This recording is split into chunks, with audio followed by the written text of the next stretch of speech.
en Segunda de Reyes 5, versículo 1. Y vamos a estudiar a uno de los personajes, pues como que más amables, digámoslo así, del Antiguo Testamento, de los más reconocidos. En lo personal es uno de mis favoritos, y es la vida de Eliseo. Este varón de Dios, en su trayecto, en las descripciones que vienen en la Biblia, da muchos detalles acerca de cómo él vivió, y es uno de los pocos personajes, si no es que el único, del cual no se encuentra ni un solo error, al parecer, dentro de su vida y de su ministerio. No fue perfecto, evidentemente, como todo ser humano. Sin embargo, su vida fue intachable.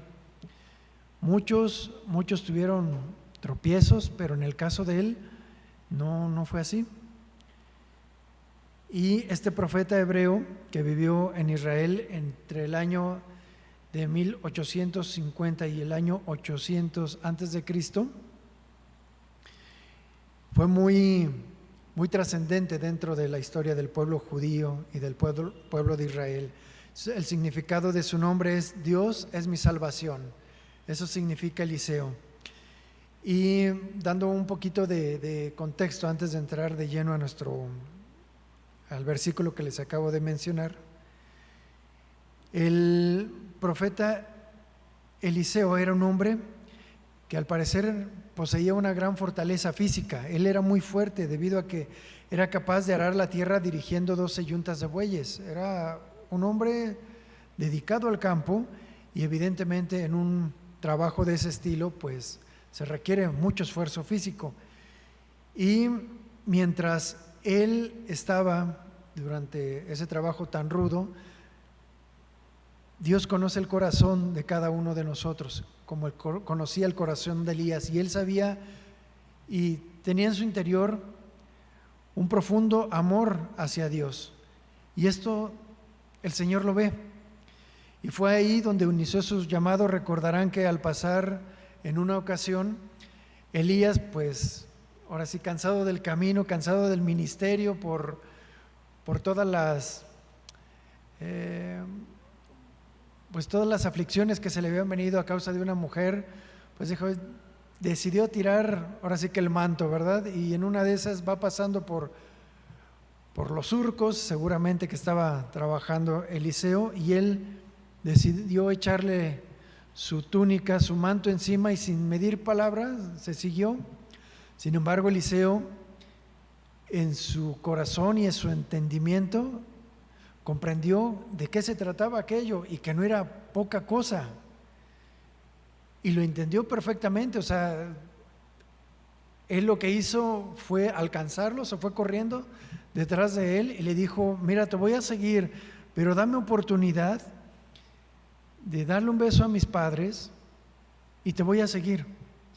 Y él le dijo: ¿y yo qué? ¿Yo qué te estoy deteniendo? ¿Acaso tengo algo en contra? Haz lo que quieras.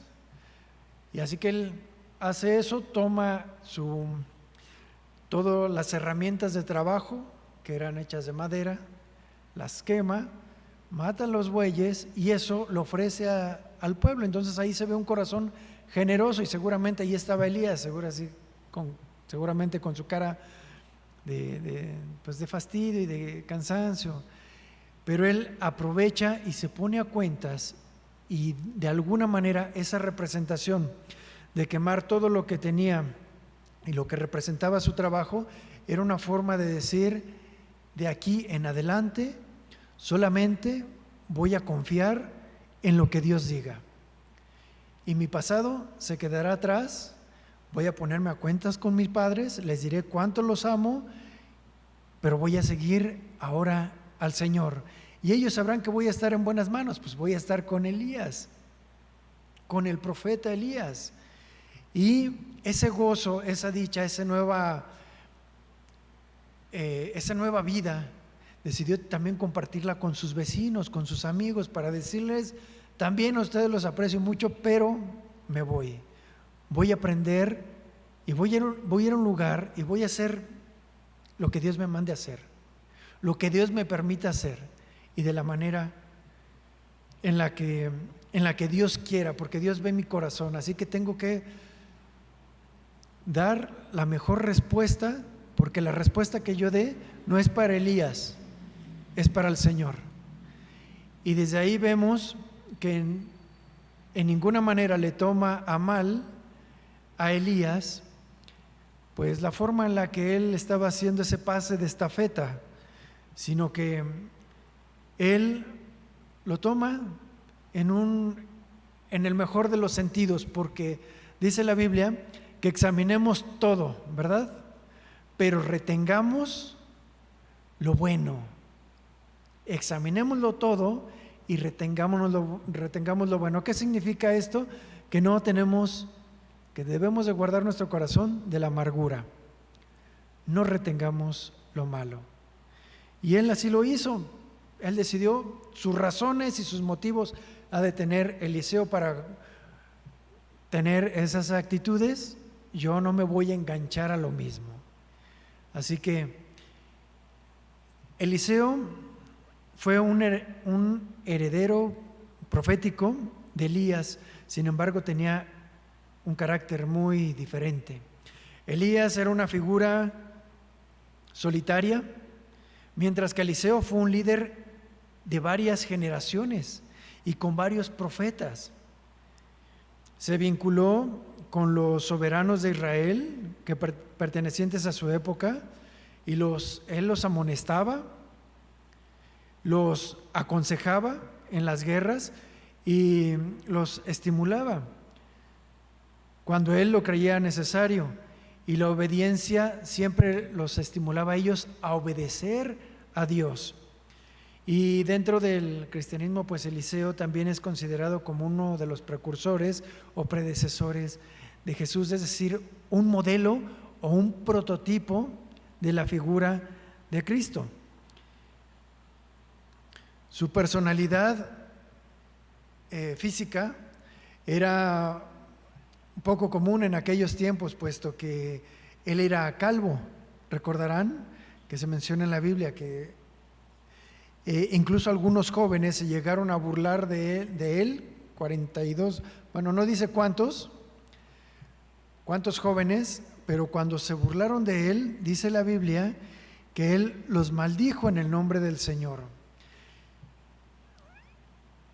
El contexto de esta palabra de que los maldijo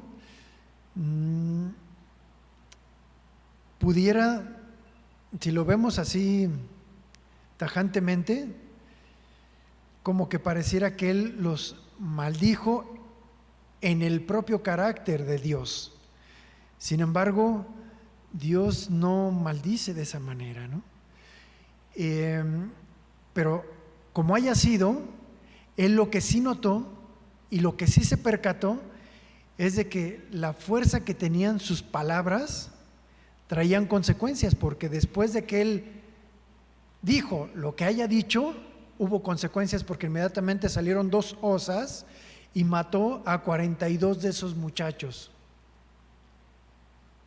Y dice que al instante, eso fue de forma inmediata después de que él profirió esta palabra que menciona como maldición, y de ahí menciona que se fue al Monte Carmelo.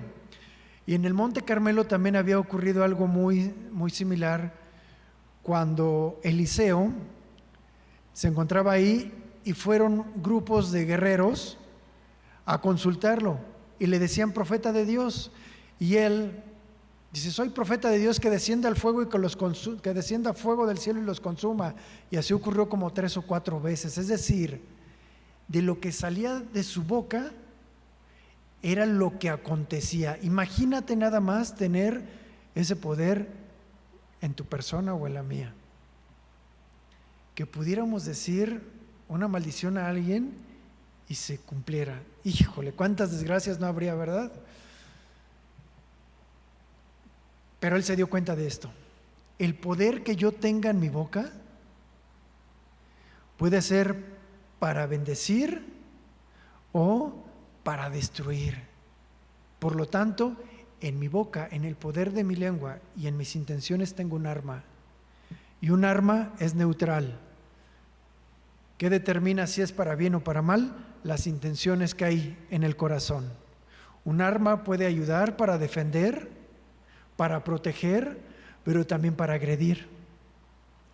Entonces, él se dio cuenta de este poder que tenía su palabra. Entonces, cuando vemos todo el trayecto de su vida, notamos que las palabras que salían de Eliseo eran para bendecir, para multiplicar, para sanar, para aconsejar. Y ese es el carácter que Dios busca en un hijo de Dios, que lo que salga de nuestra boca sea para bendición y no para destrucción. Pero como de la abundancia del corazón habla la boca, lo que Dios quiere es transformar nuestro corazón, el interior.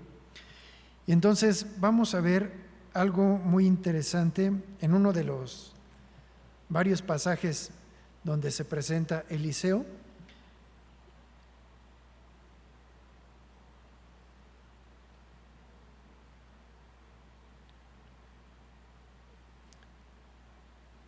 Permítame un momentito porque se me cerró.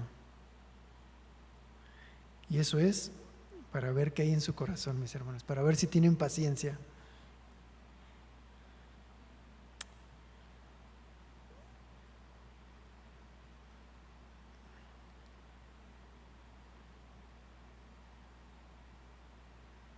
¿Dónde está?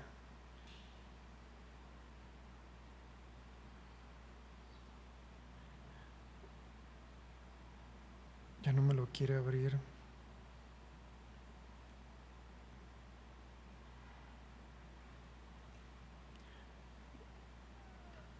A ver si anotaron. ¿Cuál es el pasaje que tenemos? ¿Perdón? Segunda de Reyes. Segunda de Reyes 5. Siguiente número.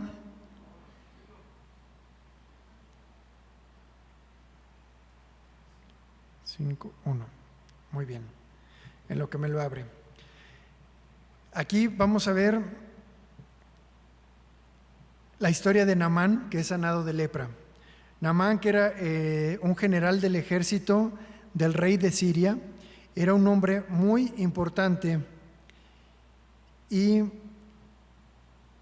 valioso para el rey. Este hombre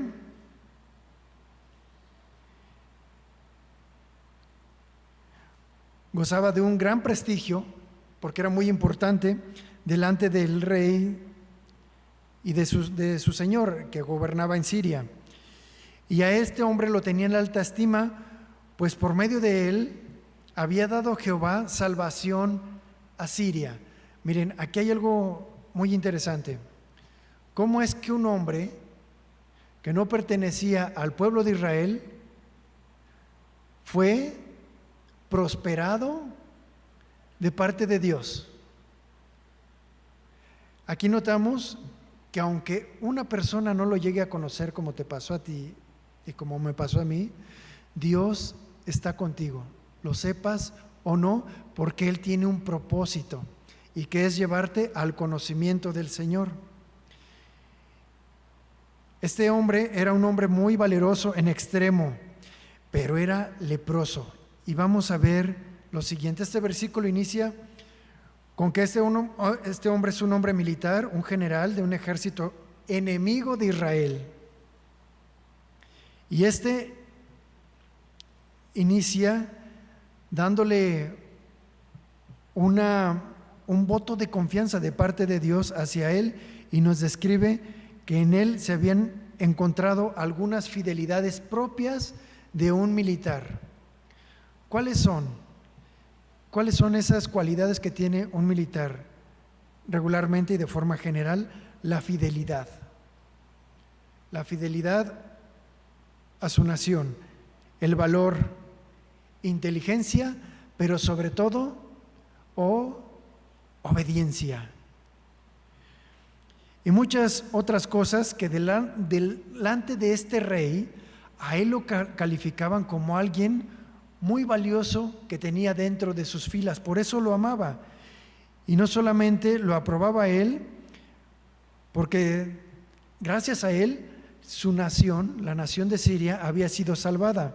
Sin embargo, también este versículo nos describe que detrás de la salvación Dios estaba ahí, aunque él no lo sabía. Él no tenía entendimiento de que Dios estuvo con él de una forma inmerecida, y dentro de los planes de Dios, él fue un instrumento para un plan futuro. Así que Dios estaba actuando en su vida, así como lo actúa con muchas personas que podremos definir como exitosas, pero Dios estará detrás de ellos. Así que este hombre, este soldado valeroso en extremo, era apreciado por mucha gente, ¿sí o no? Era reconocido por mucha gente de su pueblo, pero había algo que lo mantenía aislado. No podía tener contacto con los demás, un contacto más cercano. ¿Y cuál era? Una lepra. Esta enfermedad le impedía, de alguna manera, Dios lo había permitido para que su ego no se fuera hasta los cielos. Esa enfermedad frenaba seguramente el desbordamiento de la vanidad por las victorias que en realidad no eran suyas. ¿De quién eran las victorias? De Dios. Entonces, de alguna manera, su aspecto físico causaba un rechazo, pero las victorias, por lo menos en el caso de su pueblo, no, y seguramente sus enemigos pues les daba más coraje. ¿Cómo es que él nos haya ganado? Bueno, es que no era él, era quien estaba detrás. Así que esta enfermedad le impedía que se enalteciera. Aquí podemos ver un motivo por el cual una persona puede estar cargando con una enfermedad, para evitar más acumulación de pecado. ¿Por qué? Porque a este hombre seguramente la misma lepra le impedía que las mujeres se le ofrecieran, ¿no? Entonces Dios, a través de la enfermedad, también lo estaba guardando, y él no lo sabía. ¿Por qué?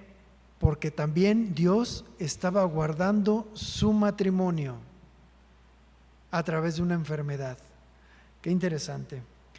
Versículo 2 dice que en algún momento de la historia, mientras se corría la fama de Eliseo, dice que de Siria había salido bandas armadas que llevaron cautiva de la tierra de Israel a una muchacha. Y cautiva significa que se la llevaron como esclava, la cual se quedó al servicio de la mujer de Naamán. Se quedó al servicio de su esposa. Y ésta le dijo a su señora: si rogara mi señora al profeta que está en Samaria, él lo sanaría de su lepra. Veamos aquí ahora la actitud de esta jovencita. Está siendo esclava, está siendo llevada a una tierra que no es la suya, probablemente separada de su familia. Sin embargo, algo pasó en el corazón de ella. Examinad todo, pero retén lo bueno. Y ella lo que hace es no guardar rencor en su corazón por la condición en la que ella se encontraba, porque probablemente la trataban bien. Así que ella sabía de la existencia de un profeta en el cual existía en el poder de la palabra que él decía, podría haber sanación, que obviamente venía de parte de Dios. Así que esta joven primeramente tuvo compasión de alguien que fue su enemigo. y le hizo esta sugerencia, lo cual implicaba también en ella una fe. Y Naamán fue, obviamente se lo comentó su esposa, se lo dijo su esposa, fue y se lo relató a su superior, a su rey, diciendo: esto es lo que me dijo una chica que la tengo como sierva, que yo puedo ir a tal lugar para que ahí pueda ser yo sanado. Y miren, observen el pensamiento de Naamán, porque él verdaderamente se sentía incómodo, y quién no lo va a estar, ¿verdad?, de tener esa enfermedad en su cuerpo, porque se sentía incómodo y preocupado por su enfermedad. Y esa misma enfermedad, al momento de escuchar que existía la posibilidad de poderse sanar, doblegó su orgullo, porque veía esa remota posibilidad, como se los acabo de comentar, de sanar esas heridas. Y lo más interesante es que tendría que ver con la compasión de alguien de un pueblo enemigo. Ahora, ¿has escuchado o has visto a personas que, aunque están pasando por una enfermedad completamente terminal, siguen sin doblar su cerviz? Es decir, sin doblar su ego. Lastimosamente sí, ¿verdad? Y no quieren sanar sus heridas del alma. Pero en el caso de este hombre, doblega su cerviz y él busca esta posibilidad. Y Dios estaba trabajando en él con el propósito incluso de ponerse a cuentas. Así que fue a pedir permiso a su superior, y el rey de Siria le respondió en el versículo 5: está bien, te voy a dar permiso, ve, yo enviaré una carta al rey de Israel. O sea, como que no entendió, o él se imaginó que la persona que tenía el poder político tenía el poder de sanación. Así que ese asunto de salud se convirtió de pronto en un asunto político.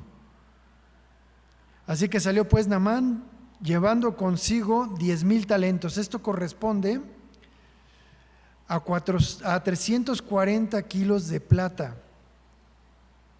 No es cierto, a 6,000 kilos de plata. Luego 6,000 piezas de oro, que equivalen a otro tanto también de oro, o sea, oro y plata, y 10 mudas de vestidos. ¿Cuánto sale un vestido, hermanas? Yo no tengo idea, unos 5,000 pesos, no sé, todo depende. 5,000, fíjate, y eran 10, o sea, unos 50,000 pesos por lo menos, ¿no? Así que vemos que este hombre era rico y el rey lo apreciaba bastante. Y de alguna manera se entiende que todo aquello que llevaba de forma física, pues de alguna manera representaba lo que para él valía la salud de su siervo, la salud de su militar. Y también le llevó al rey de Israel una carta que decía: cuando recibas esta carta, sabrás por medio de ella que yo envío a mi siervo Naamán para que lo sanes de su lepra. Entonces imagínate, cuando escucha esto el rey, él ahora siente la presión de cómo lo voy a sanar. Y él fue lo primero que dijo. Luego que al rey de Israel le llegó la carta, rasgó sus vestidos. Imagínate. Los rasgó y dijo: ¿acaso yo soy Dios que da la vida y la quita, para que me envíe a un hombre para que yo lo sane de su lepra? Considerad ahora y ved cómo busca ocasión contra mí. Entonces, de entrada, él piensa que la carta va dirigida para él, y luego le echa la culpa de pleitista al otro rey, siendo que va pues en son de paz. Y alcanzan a notar cómo de la abundancia del corazón habla la boca. El rey tenía evidentemente cosas en contra del otro rey de Siria. Y aquí vemos cómo este asunto político de parte del rey de Siria dio resultado, y el rey Joram, hijo de Jezabel, se afligió por la carta, y obviamente él sabía que no podía curar absolutamente a nadie. Pero pasó el tiempo y Eliseo, el varón de Dios, oyó que el rey de Israel había rasgado sus vestidos, y envió a decir al rey: ¿por qué has rasgado tus vestidos? Que venga a mí y sabrán que hay profeta en Israel. Aquí lo que le está diciendo: tranquilo, rey, el asunto no es contigo, se entiende que tú no puedes, pero ¿sabes qué? Yo tampoco, pero Dios me utiliza, y si estoy aquí es porque Dios me puso, y si Dios quiere y lo está trayendo por una situación así, es por algo. Así que hay un plan detrás, hay que confiar en Dios. Y notemos la tranquilidad de Eliseo, una calma que no logramos comprender. Y le dice: ¿por qué se inquieta tanto el rey si no te viene a buscar a ti?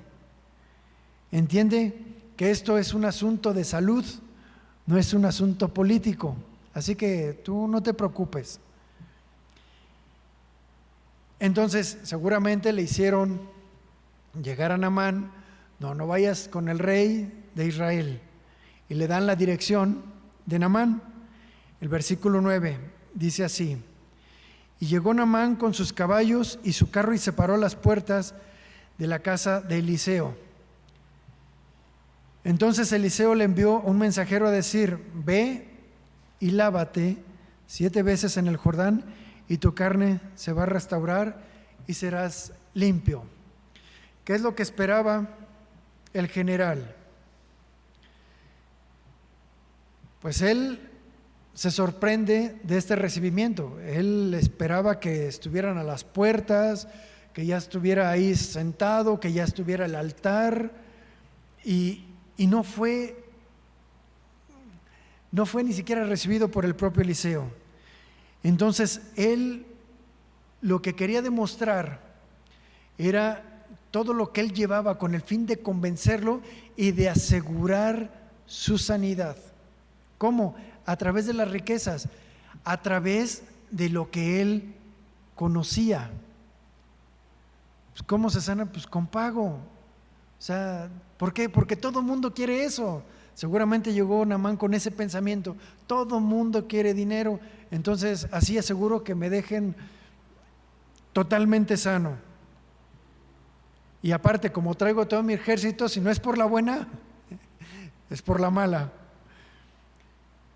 Y luego, él traía todo eso para ofrecerlo, y quería ser recibido como él quería. Él se lo merecía, por decir algo. Es decir, a pesar de la enfermedad, su orgullo estaba ahí presente, porque forma parte del yo, forma parte de nuestra condición caída. Y la pregunta es: la persona que pudiera estarnos escuchando y que se encuentra a lo mejor postrada, ¿cómo estamos en cuestión del orgullo como para presentarnos delante de Dios?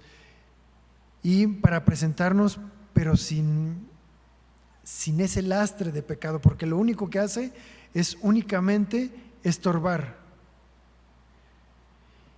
¿Y qué es lo que le dice el profeta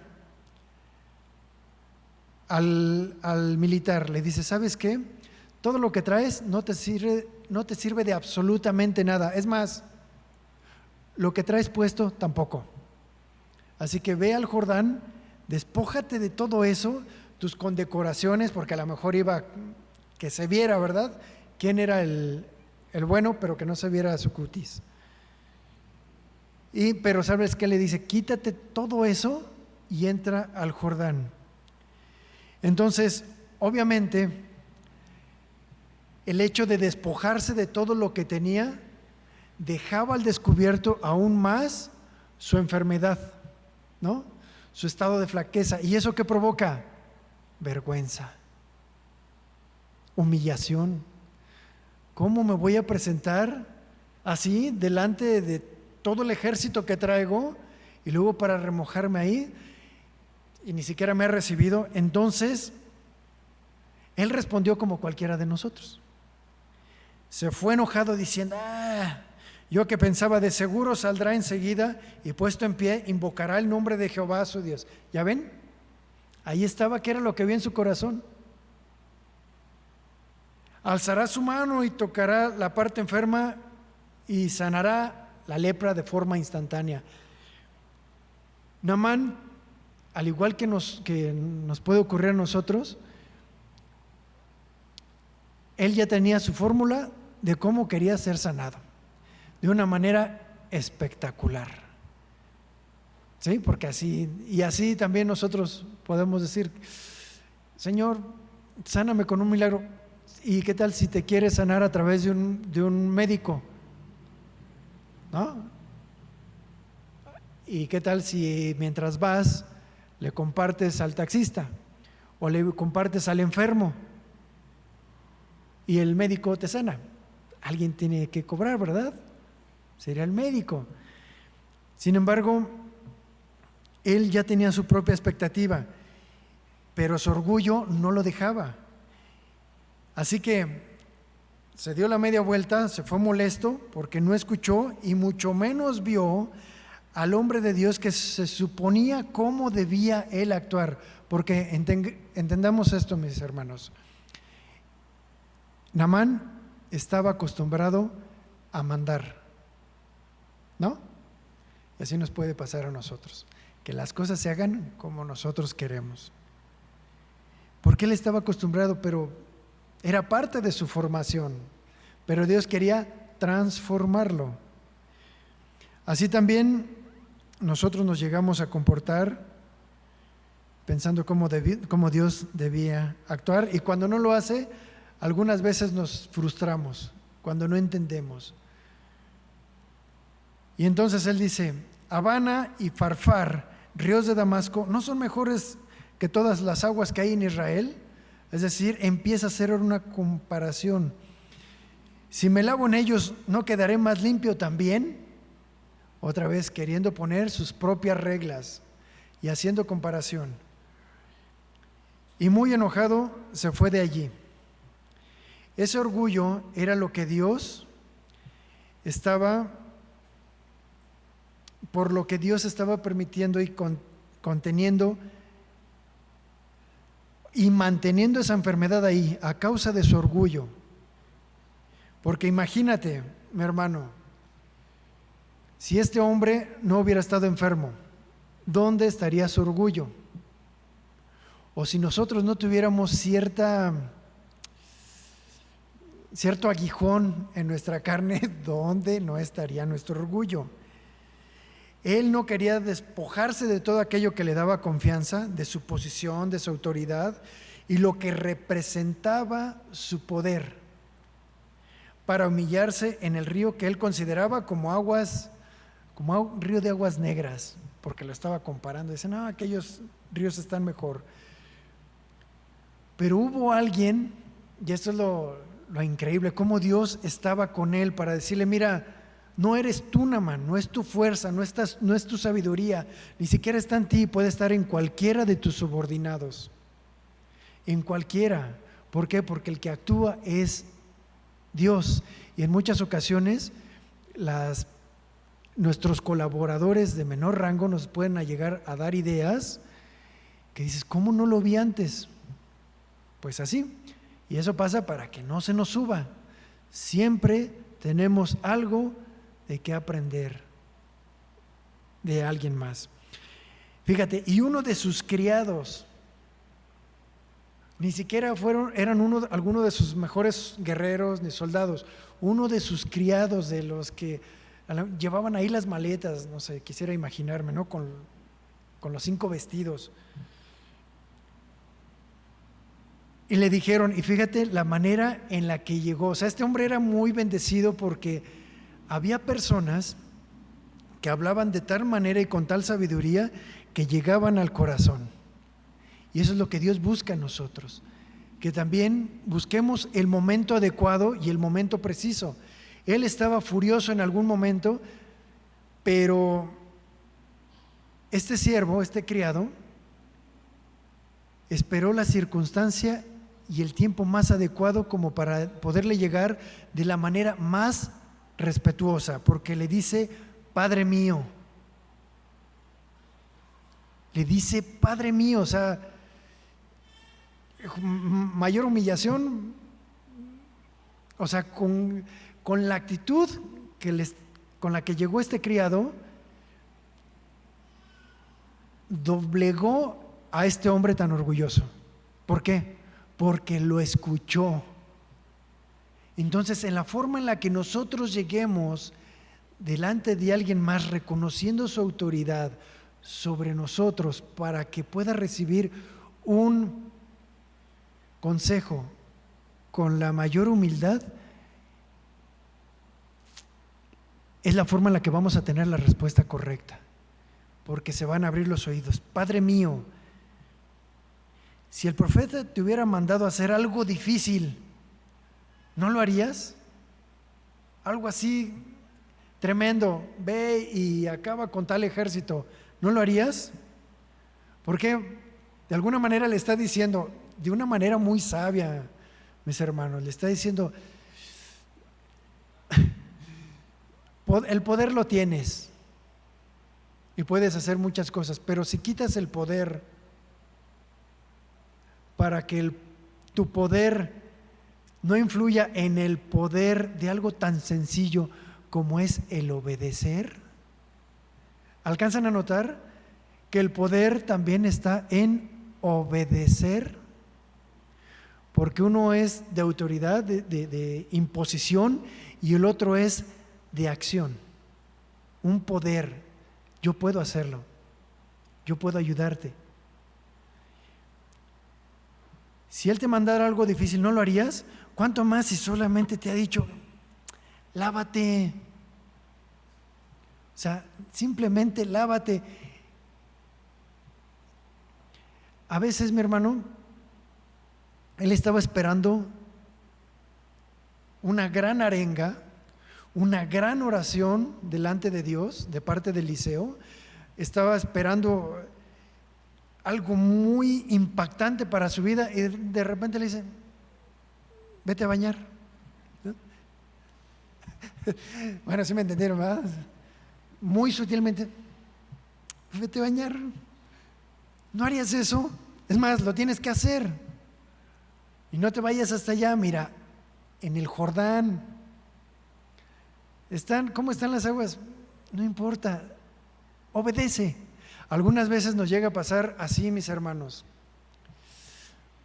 Yo quisiera una predicación de esas de fuego. Y te dice: no, nada más obedece en esto, poquito, con eso, y vas a ver la bendición. No, que sea más tremendo, yo necesito hacer algo. No, obedece en esto y serás limpio. Perdona, ya, justifícalo si quieres, pásalo por alto y vas a ver la bendición. Y entonces, al llegar con esta actitud de parte del criado hacia Naamán, con esa humildad, con esa sencillez, mira, con todo respeto, soberano, ¿sí? Padre mío, obedece. Algo así pequeñito, obedécelo, obedece a Dios. Y entonces fue convencido. ¿Sabes por qué? Porque de alguna manera el criado también le estaba diciendo: yo no me voy a burlar de ti. ¿Por qué? Porque creo que en alguna parte dice: no, pues se van a burlar todos los demás, ¿verdad? De cómo estoy. Sin embargo, esto pudo generar una confianza en él para decir: perfecto, estoy siendo respaldado. Nadie se va a burlar de mí ni de lo que ocurra. Y entonces, tienes razón, pero ¿sabes qué? Tu confianza fue la que me hizo descender. Tu confianza, es más, tu fe fue la que me hizo descender. Y dice, y descendió entonces Naamán y se zambulló. Imagínense quitándose pues todo lo que traía, ¿no? No sé, a lo mejor quedó en paños menores para que... Y entonces, o con todo y ropa, no sabemos. Entonces se zambulle la primera vez. ¿Cómo ven? No, pues todavía no. ¿Cuántas veces dijo? 7. ¿Cuántas llevó? 1. Ahí va otra vez.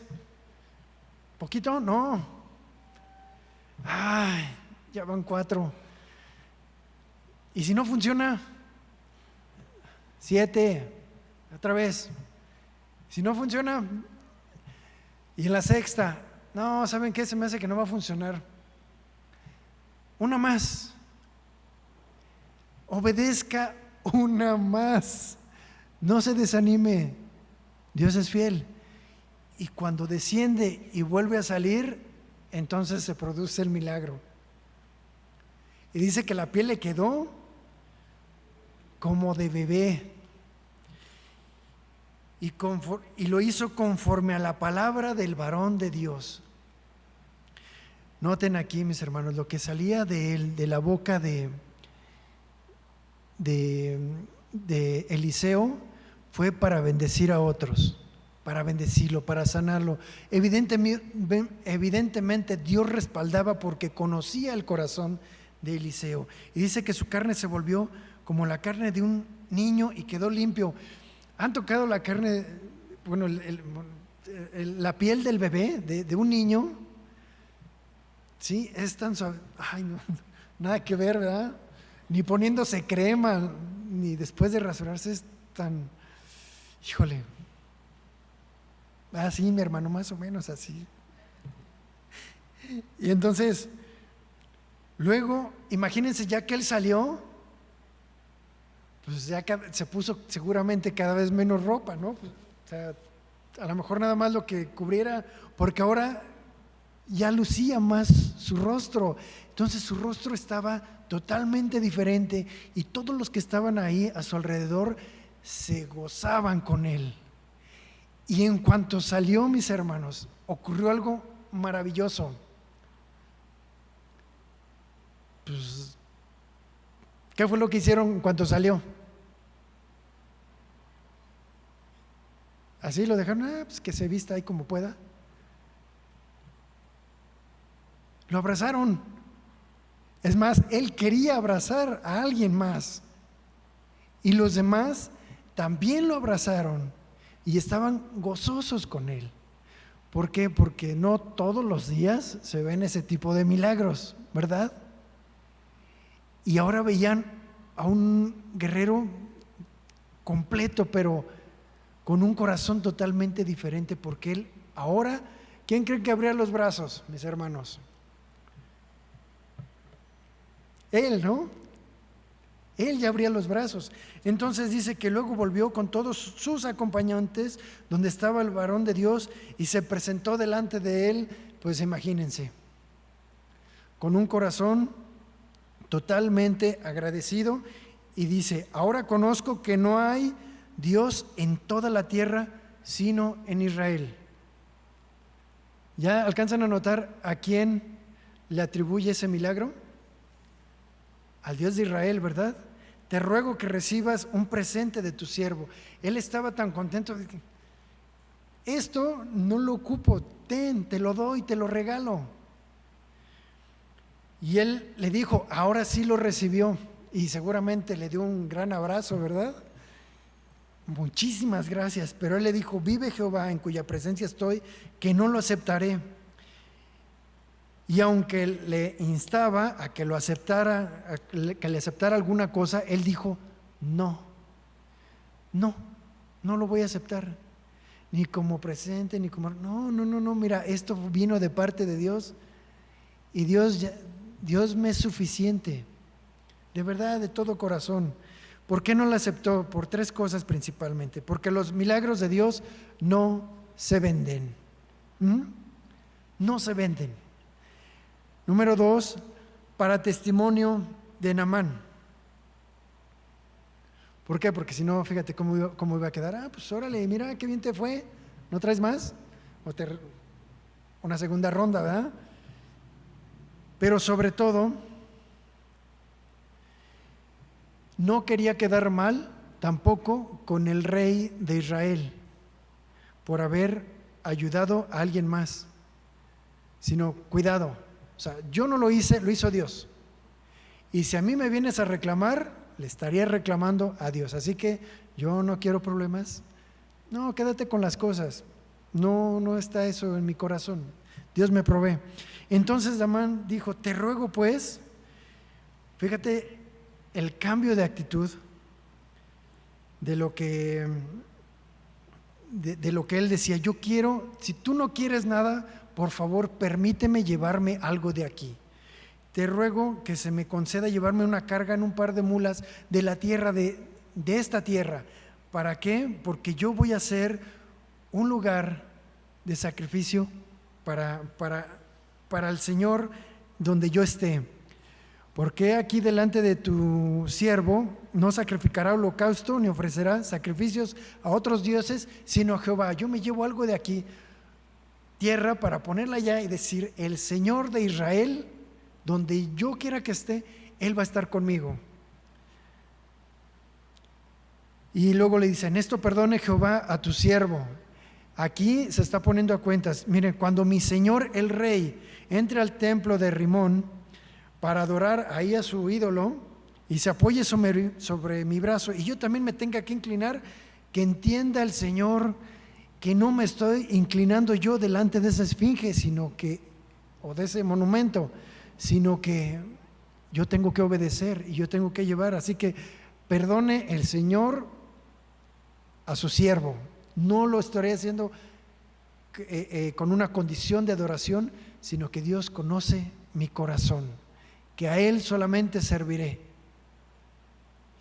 Y Eliseo le respondió, tranquilo, Dios ve tu corazón y sabe en dónde está puesto. Tú tienes que obedecer, ¿sí? Pero tú ya sabes a quién vas a adorar y a quién adoras. Así que ve en paz. Se fue pues y caminó como media legua. Entonces, pues todo esto lo escuchó el siervo de Giezi, ¿verdad? Y cuando escuchó, dice, ay, ya se van todas las cosas que iban a... No, yo tengo que aprovechar algo. Entonces corrió hacia Naamán, que ya se iba, y le pregunta, oye, ¿qué, todo bien? Dice, sí, oye, pero se arrepintió Eliseo y que se les puedes mandar algunas cosas. Sí, toma lo que quieras. Híjole, no aprendió absolutamente nada del carácter de Eliseo Giezi. Entonces se las tomó, se las llevó, regresó corriendo y entonces llega Giezi con Eliseo. Aquí estoy, bien sonriente, ¿no? ¿Dónde andabas, Giezi? ¿Todo bien? Sí, no, todo muy bien, todo tranquilo. Aquí no ha pasado nada. Y por dentro, ya la hice, ¿verdad? Y entonces le dijo, ¿todo bien? Primera mentira. Entonces, cuando llegó, todo eso lo llevó a un lugar secreto. Entonces entró Giezi y se presentó, esto se lo dice el versículo 25, y le dijo Eliseo, ¿de dónde vienes, Giezi? Ahí observen, mis hermanos, que le está preguntando con el fin de que confiese su pecado. Le está dando una oportunidad. Y entonces viene, tu siervo no ha ido a ninguna parte. En este momento, ya hasta este momento, esta era la sexta mentira que él había dicho desde que alcanzó a Naamán. La sexta. Y él respondió, no he salido, aquí estoy. Pero Eliseo insistió, cuando aquel hombre descendió de su carro para recibirte, ¿no estaba también allí mi corazón? Es decir, Dios se lo reveló. Eliseo se adelantó a nuestro tiempo y de alguna manera le mostró el video en vivo de lo que estaba ocurriendo. ¿Acaso es tiempo de tomar plata y de tomar vestidos, olivares, viñas, ovejas, bueyes, siervos y siervas? Todo esto estaba en el corazón de Giezi. Mira, ya la hice. No, con esto ya me jubilé de forma anticipada. con todo eso me voy a comprar. Hasta ese nivel llegó su corrupción. Así que sí trafico, pero un poquito, ¿verdad? Por lo tanto dice, y esta es la consecuencia: la lepra de Naamán se te pegará a ti y a tu descendencia para siempre. Y salió de su presencia leproso, blanco como la nieve. Qué tremenda situación, mis hermanos, porque fíjate que esa consecuencia no solamente lo arrastró a él, sino también a su descendencia y a su familia. Y esto evidentemente, esta enfermedad fue a consecuencia de su pecado. Esta enfermedad que te había tenido Naamán era para tratar con su carácter, ¿sí? Y para llevarlo a Dios, pero en este caso fue diferente. Giezi no quiso saber del carácter de Dios y le fue impuesta esta lepra que se llevó a sus generaciones. Entonces, tenemos que tener mucho cuidado de lo que nosotros llegamos a hacer, mis hermanos. Dios es un Dios de justicia. Así que físicamente esto trascendió hasta nuestros días, o hasta los días en que tardó su descendencia. Así que vamos por el resumen. ¿Qué provocó esto? Que la mentira, ¿o qué provoca esto? La mentira es una de las acciones más sencillas para el ser humano. Es fácil mentir. ¿Por qué? Porque el único que sabe que está mintiendo eres tú, pero también es Dios. ¿No es cierto? Es algo bien sencillo mentir. ¿Y cuántas mentiras? O sea, ya no has dicho, ¿cuántas mentiras has dicho durante el día? ¿O desde cuándo ya no dices mentiras? Recordemos que el Espíritu Santo es siempre el que está con nosotros, redarguyéndonos. Y cuando dices una mentira, obviamente con toda la intención, y no es lo mismo mentir que decir algo incorrecto. ¿Por qué? Porque en la mentira está la intención de ocultar algo, ¿sí? De ocultar la verdad. ¿Y qué es lo mejor cuando uno ha llegado a estas circunstancias de mentir? Reconocer, pedir perdón y no volverlo a hacer, mis hermanos, porque Dios conoce nuestro corazón. Y ¿sabes qué? Cuando dices la verdad, porque forma parte de tu naturaleza como un hijo nacido de Dios, Dios te empieza a bendecir y te empieza a utilizar. Y empiezas a ser instrumento para los demás y eres bendición para los demás. Así que podemos ver en la vida de Eliseo una vida íntegra. Y es el ejemplo que Dios quiere que nosotros tomemos. Y evidentemente el ejemplo mayor que tenemos es el de Jesucristo, ¿verdad? Jesucristo, que es aquel que vive y mora en nosotros. Así que vamos a orar, mis hermanos.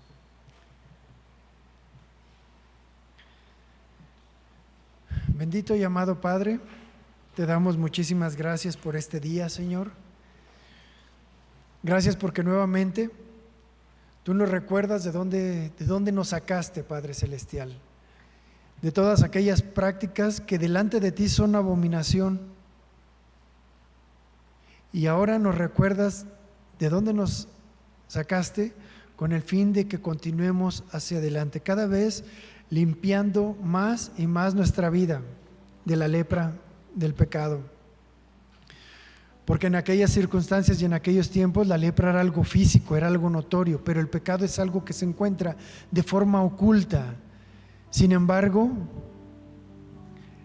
el pecado es notorio para los demás.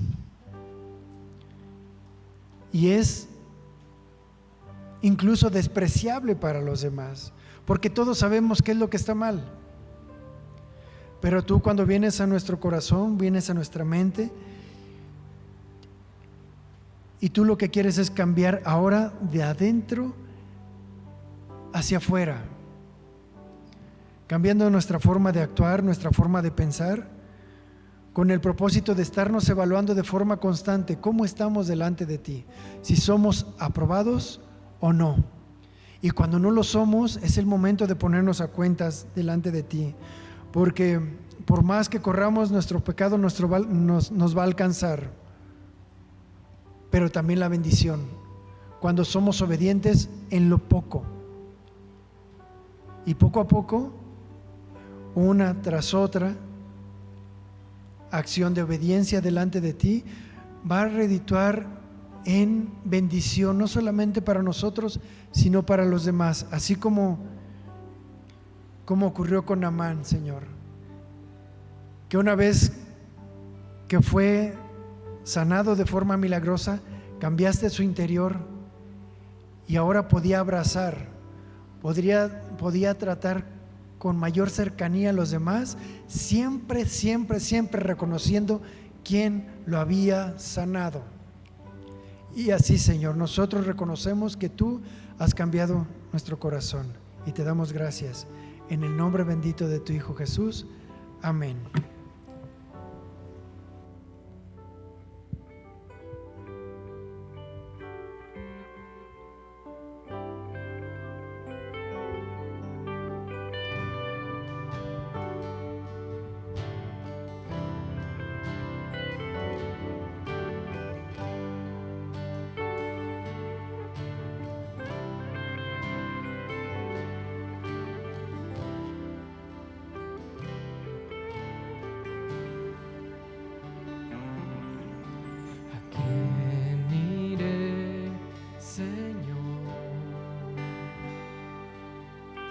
Si solo tú tienes palabras de vida, ¿a quién iré, Señor?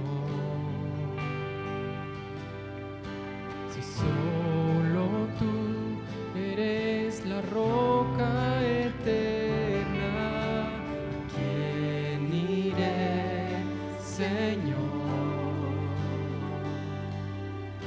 Si solo tú tienes palabras de vida, ¿a quién iré, Señor?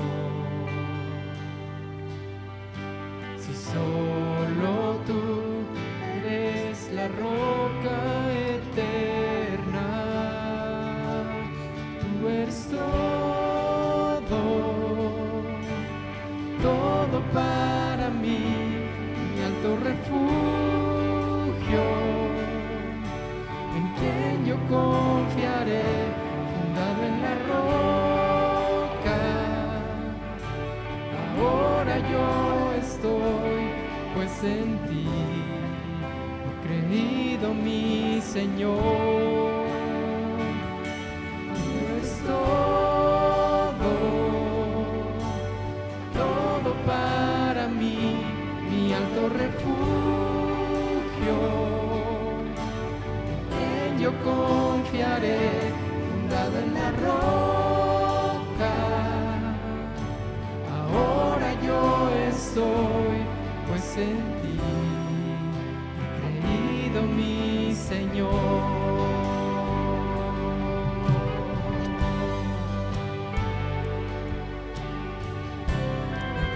Toda nuestra fe, Señor, toda nuestra esperanza, eres tú, Jesús.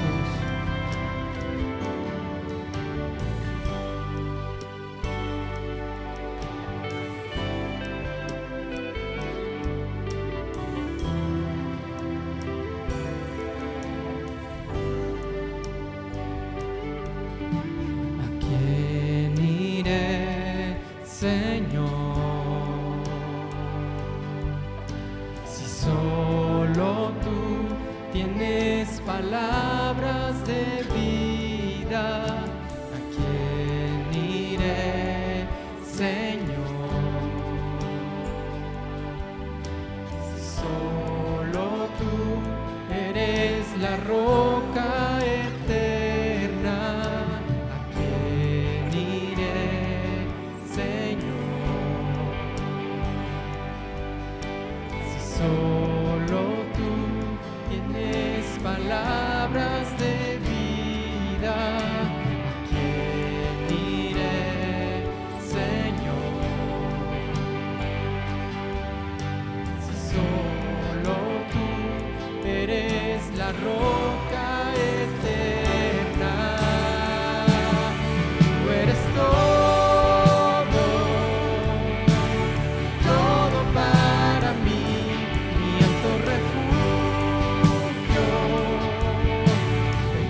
la roca.